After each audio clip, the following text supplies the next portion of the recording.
Sir Francis, as you are, in fact, sir, the hero of England, I wish not to cause the injury, sir. Therefore, mayhap we should play to the first touch. Very well, Sir William. Prepare to be touched as thou hast not been touched. Sir William, he's actually very serious. He's very good fighter. Remember the Italian lessons I paid so much for last time. Remember how important that is. Fight! Quick, like a bat. And push forward. And from your eyes and teeth. That's very what he's doing. Oh, now, you got your sword. Mother, will you please talk down? How's that?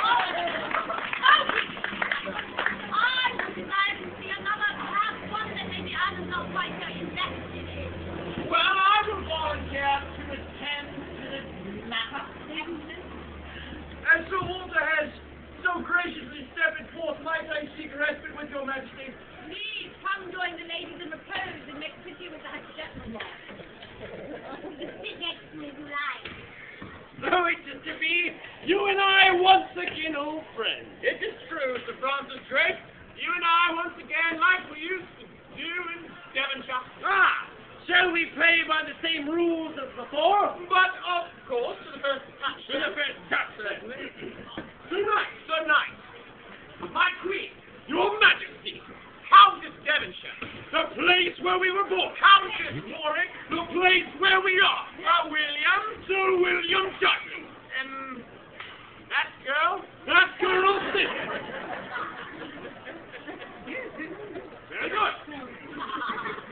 Well, I know thou art known for killing, so I think I shall begin with a surprise.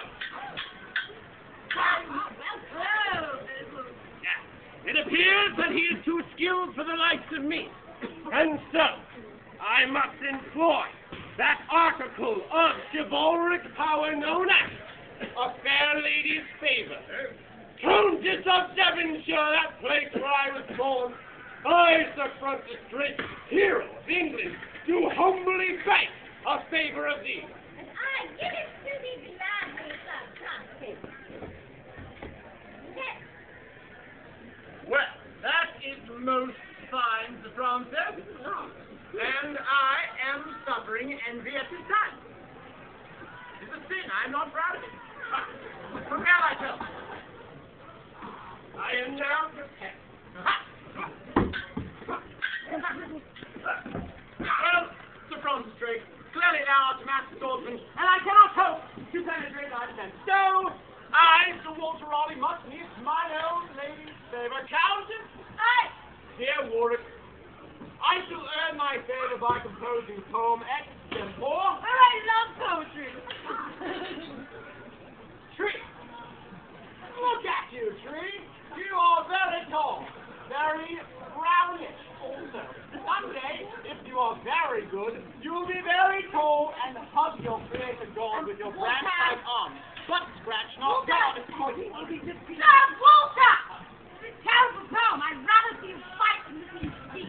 Well, that is a wondrous favor, Sir Walter. I do like the best. As do I. Know you the favor that thou hast would go most well with the doublet I have in Cornwall. So, do you believe it is possible? Are we allowed to trade them? I know not. I don't know.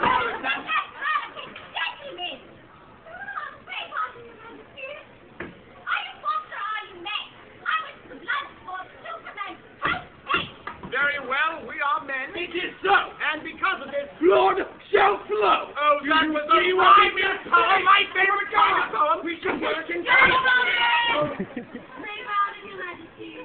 Indeed, perhaps I can like that order. To the victor I give my favor. Good God! By the sweet, supple soil of Virginia, this is it. It appears one of us must die this day.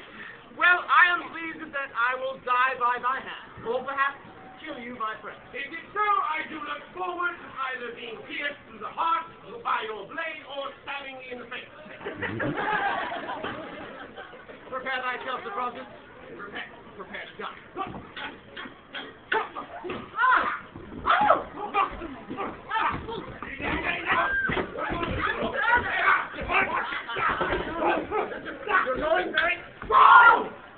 Whoa!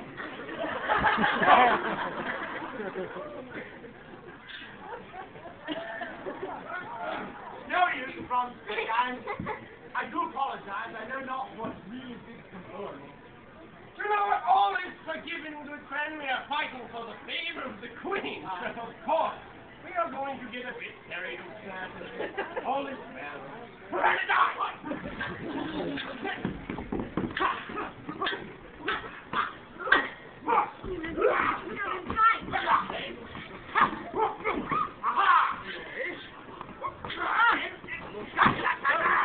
No. Touch.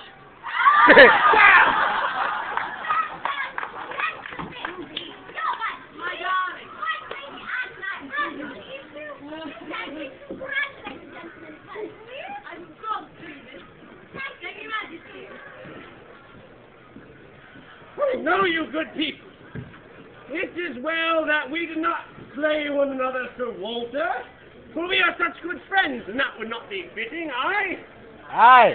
Oh, they respond in the affirmative. It is true, England hath ne'er seen such boon companions as myself and thyself. It would be a simple affront to nature. Oh, it is so.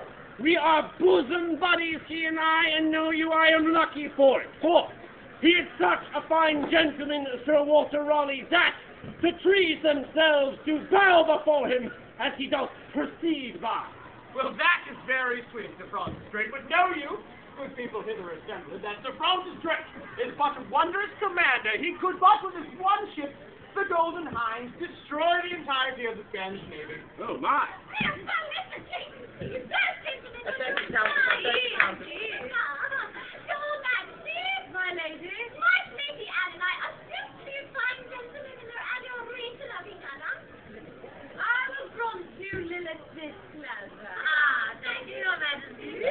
Well, that is very kind, Countess, but I need no assistance, for Sir Walter Raleigh is so great that he is as great a man as the ocean itself. That is how great he is. He keeps the moon as his lover, and at his manly bosom heaves and swells all the sailors who bow down before him. That is he. Well, that is very sweet, Sir Francis Drake, but if I am that element of water, clearly thou art something else. Fire! Thou art a fiery dragon that doth each day erupt from a hellmouth and streak across the sky, raining fiery death or life upon all you do see fit. Thou art a fire dragon. Oh. Well, even dragons must sometimes land on the earth. By the earth which thou art, a venerable globe of perfection, that is he. I can spot colonies in him, each a perfect Virginia, all populated by beauteous people. There is not one ugly child upon thee. That is very sweet, Sir Francis Drake, but if I had no earth, yes, thou art a Titan. Thou art Atlas himself, who must toil for all eternity with that small and loathsome earth upon his back. Thou art Atlas. The gods which thou art, a god of war, and with his magic sword he snits and snacks all of England's enemies until they are dead forever. Jesus Christ!